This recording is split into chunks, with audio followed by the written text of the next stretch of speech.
नमस्कार दोस्तों, मैं अनिल कुमार इन्फो शिक्षा चैनल में आप सभी का हार्दिक स्वागत करता हूं। दोस्तों, आज के अपने लेक्चर में हम डिस्कस करेंगे अवतल दर्पण के द्वारा इमेज का फॉर्मेशन बाय कॉनकेव मिरर। इसके तीन स्थितियों के बारे में हम चर्चा कर चुके हैं पिछले लेक्चर में, और आज के लेक्चर में तीन स्थितियों के बारे में चर्चा हम करेंगे।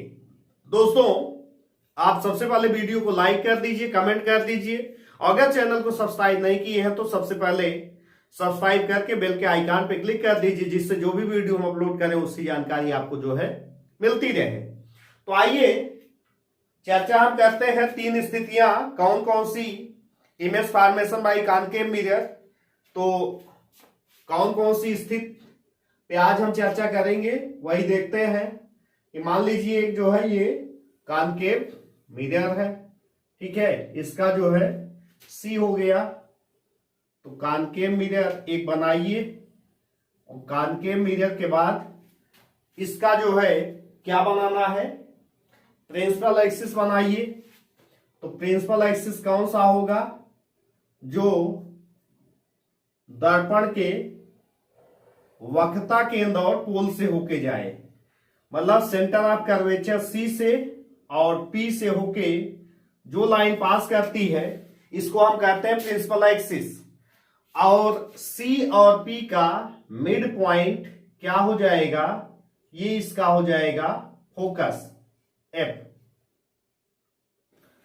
अब क्या करना है, तीन स्थितियों पे हम कौन कौन सी चर्चा कर चुके हैं। एक तो ऑब्जेक्ट इनफाइनाइट पे हो, दूसरा ऑब्जेक्ट सी से परे हो, मतलब बियॉन्ड सी, और तीसरा चर्चा मैंने किया है थर्ड केस की, कि ऑब्जेक्ट सेंटर ऑफ कर्वेचर पे हो।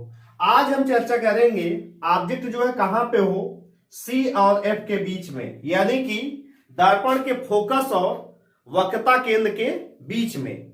अब यहां पे अगर मान लीजिए एक ऑब्जेक्ट यहां पे हम रख दे रहे हैं कि ऑब्जेक्ट मान लीजिए ये ऑब्जेक्ट एक रखा गया, ये ऑब्जेक्ट क्या है, ये ऑब्जेक्ट है ए बी।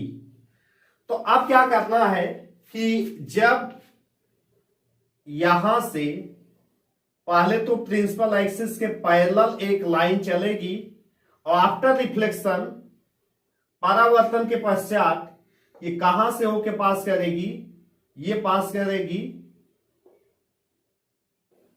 फोकस से। अब आप देख रहे हैं ये, इसको और बढ़ा दीजिए।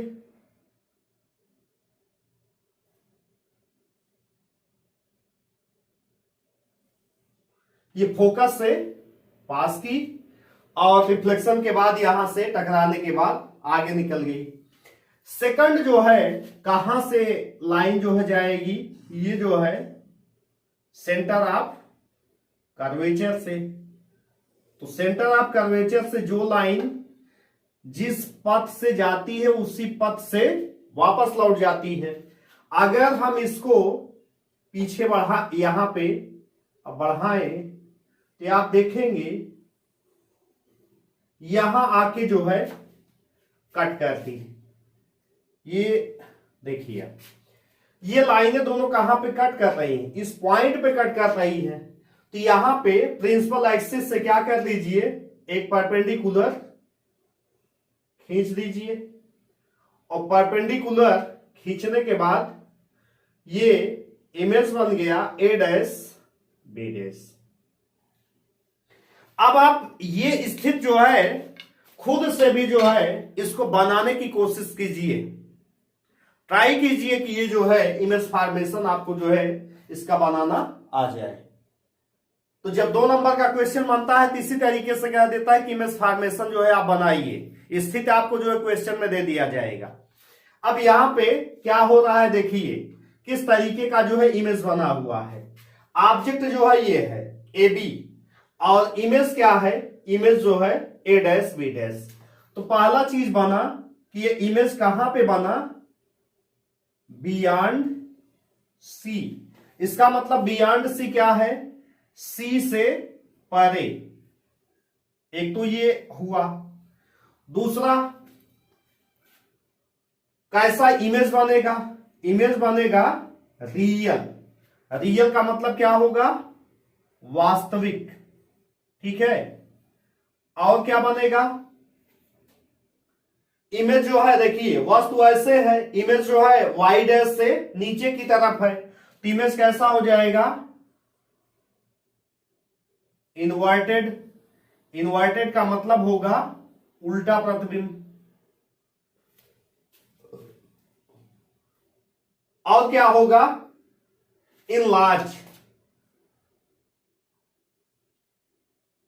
इनलार्ज क्या होगा? वस्तु से बड़ा। ये चीज बना। आप यहां से कंफर्म कर सकते हैं कि आपने देखा कि सारी स्थितियां जो है आपके सामने ये है कि यही जो है चार चार चीजें जो है आपको जो है एग्जाम में पूछी जाती हैं कि बियॉन्ड सी और इन्वर्टेड, रियल और इनलार्ज, वस्तु से बड़ा बना। अब अगली जो है केस, 3 केस पहले लेक्चर में, चौथी केस ये है। अब 5वीं केस हम चर्चा करेंगे कि अगर ऑब्जेक्ट कहां पे हो? फोकस पे हो, तब जो है क्या जो है स्थिति बनेगी। तो इसको जो है अच्छे से आप समझते जाइए, ठीक है। और साथ में जो है आप प्रकार लेके इमेज जो है, इमेज फॉर्मेशन का जो है चित्र प्लेन पेज पे बनाइए, जिससे आपका ये पॉइंट क्लियर हो जाए। तो आइए नेक्स्ट बनाने के लिए दोबारा से हमको क्या करना पड़ेगा? एक यहां पे दोबारा कॉनकेव मिरर बनाना पड़ेगा। तो कॉनकेव मिरर बनाना बहुत आसान है। यहां से ये सेंटर हो गया, ये एक जो है क्या हो गया? कॉनकेव मिरर हो गया। अब खींचना है इसका प्रिंसिपल एक्सिस। तो प्रिंसिपल एक्सिस क्या हो जाएगा?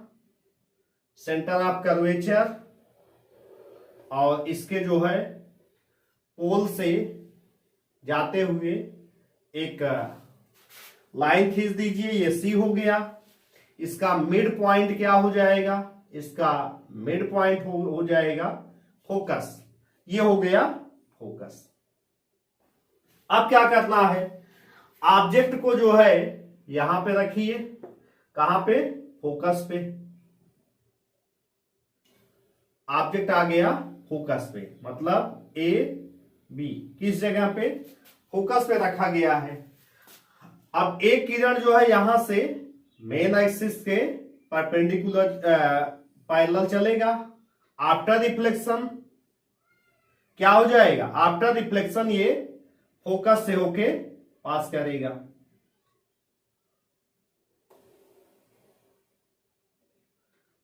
ये कहां से होके आया? फोकस से। और सेकंड जो है लाइन अब कहां से होके पास करेगी? ये जो है सेंटर ऑफ कर्वेचर से होके जाएगा, और सेंटर ऑफ कर्वेचर से ही वापस लौट आएगा। आप ये देख रहे हैं कि ये जो है लाइन इस तरीके से गई और यहां से मिरर से टकराने के बाद इसी रास्ते पे लौट आती है। तो आप एक चीज हमेशा ये देखेंगे, ये दोनों लाइनें क्या हो जाएंगी? पैरेलल हो जाएंगी। पैरेलल का मतलब होगा कि चाहे इसको हम इनफाइनाइट तक इसको बढ़ाएं, दोनों को, ये कहीं पे मिलती ही नहीं है। इसका मतलब ये माना जाता है ये जो है कहां पे जाके मिलेंगी? अनंत पे जाके मिलेंगी। और जब ये अनंत पे जाके मिलेंगी तो इनफाइनाइट पे इमेज इसका बनेगा। और इमेज कैसा बनेगा? पहले तो जो है इमेज इन्वर्टेड बनेगा। इन्वर्टेड का मतलब उल्टा प्रतिबिंब, उल्टा बना। और क्या बना? हाईली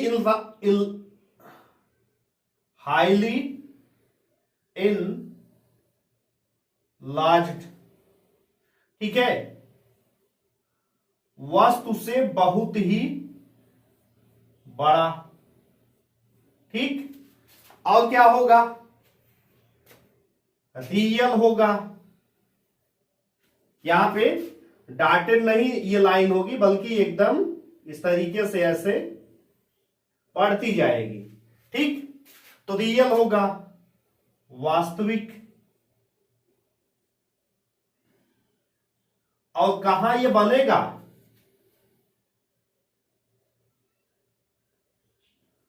इन्फिनिटी अर्थात अनंत पे। ये केस आपने जो है समझ लिया।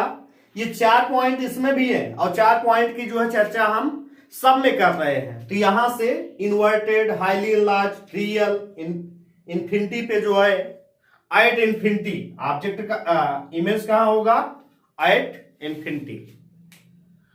तो अब आपने जो है देखा कि हमने कल भी जो है ये बात नेक्स्ट प्रीवियस लेक्चर में हमने बताया है कि जब ऑब्जेक्ट जो है इनफाइनाइट पे होगा तो इमेज फोकस पे होगा, और अगर ऑब्जेक्ट फोकस पे होगा तो इमेज कहां बनेगा, इनफाइनाइट पे।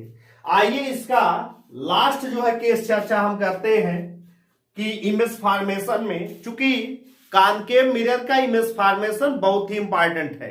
कॉन्वेक्स में जो है सिर्फ 2 स्थितियों को जो है, 2 केसेस को जो है सिर्फ चर्चा किया जाएगा। ठीक है, तो सबसे ज्यादा डिस्कशन इसमें है कॉनकेव मिरर में। तो नेक्स्ट जो है हम चर्चा कर लेते हैं और इमेज फॉर्मेशन जो है कॉनकेव मिरर का जो है इंड करते हैं। ठीक है, फिनिश करते हैं। तो आइए लास्ट जो है सिचुएशन को जो है देखा जाए। तो लास्ट का दोबारा से एक कॉनकेव मिरर यहां बनाया जाए। तो ये कॉनकेव मिरर, ये हो गया C, और इस तरीके से इसके आउटर साइड पे पॉलिश किया गया। तो इमेज रिफ्लेक्टेड सरफेस क्या हो जाएगा, रिफ्लेक्टेड सरफेस जो है इनर पार्ट हो जाएगा। अब आप यहां देख रहे हैं, इसको जो है थोड़ा सा और बढ़ा देते हैं हम। ये बन गया। अब कहने का मतलब ये हो गया P, पोल। बार बार ये निर्धारित कीजिए कि जब ये पोल हो गया तो इसका मिड पॉइंट क्या हो जाएगा, इसका मिड पॉइंट F हो जाएगा। आपकी बात ऑब्जेक्ट कहां पे जो है रखना है, फोकस और पोल के मध्य में, बिटवीन P एंड F। तो पोल और फोकस के बीच में। यहां से सपोज कीजिए एक जो है बना दिया गया ऑब्जेक्ट। तो ऑब्जेक्ट जो है यहां पे ये AB एक ऑब्जेक्ट हो गया। पोल पे जो है लेके आइए इस तरीके का रिफ्लेक्शन यहां पे, यहां से, और ये उतने ही एंगल से रिफ्लेक्ट हो जाएगी।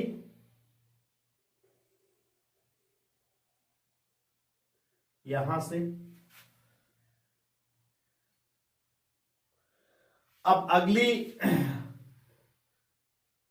रे कहां से पास करेगी, ये जो है सेंटर ऑफ कर्वेचर से होके जाएगा। तो सेंटर ऑफ कर्वेचर से जो लाइन जाएगी यहां से, वहीं से लौट जाएगी। अब ये बताइए कि दोनों ये जो लाइनें हैं आफ्टर रिफ्लेक्शन ऐसे अगर बढ़ रही हैं तो इनके बीच की दूरी बढ़ती जा रही है। तो ये बताइए क्या ये कहीं पे आगे जाके जो है मिलेंगी, दोनों के बीच की दूरियां बढ़ती जा रही हैं। तो अब ये सामने जो है मिरर के फ्रंट में कहीं पे नहीं मिलेंगी, ये कहां पे मीट करेंगी, मिलेंगी अगर इनको जो है हम आभासी रूप से अब आगे ऐसे बढ़ा दें। ठीक है, तो आप ये देखेंगे ये जो है, अब देखिए यहां पे डॉटेड लाइन से जो है कहां पे कट हो रहा है, यहां पे। तो अब क्या करना है, यहां पे एक जो है इमेज बना दीजिए। इमेज क्या हो जाएगा, यहां A, यहां B। ठीक है, अब देखिए इमेज कैसा है, इमेज जो है इनलार्ज्ड है, ठीक है, मतलब वस्तु से बड़ा। और क्या है,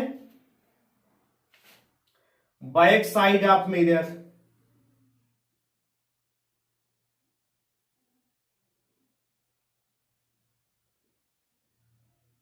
दर्पण के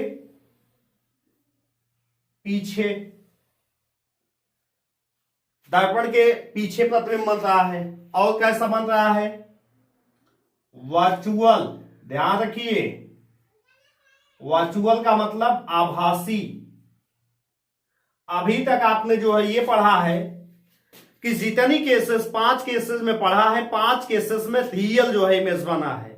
केवल एक केस में जो है कैसा बनता है, वर्चुअल बनता है, आभासी प्रतिबिंब बनता है। और इसको जो है याद करना इसलिए आसान है कि एक ही केस, 6 केसेस में सिर्फ एक केस में जो है इमेज वर्चुअल बनता है, आभासी बनता है, बाकी सारी केसेस में कैसा बनता है, रियल बनता है। तो इसलिए याद करना आसान है कि जब ऑब्जेक्ट जो है फोकस और पोल के बीच में होगा तो इमेज कैसा बनेगा, आभासी बनेगा। और आप सब में जो है देखे हैं, और इमेज कैसा बनेगा, इरेक्ट बनेगा। इरेक्ट का मतलब होता है सीधा, ठीक है।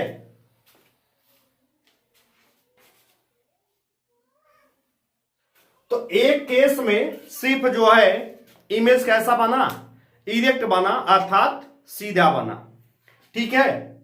तो यहां पे देखिए बाकी 5 केसेस में इन्वर्टेड है और रियल है।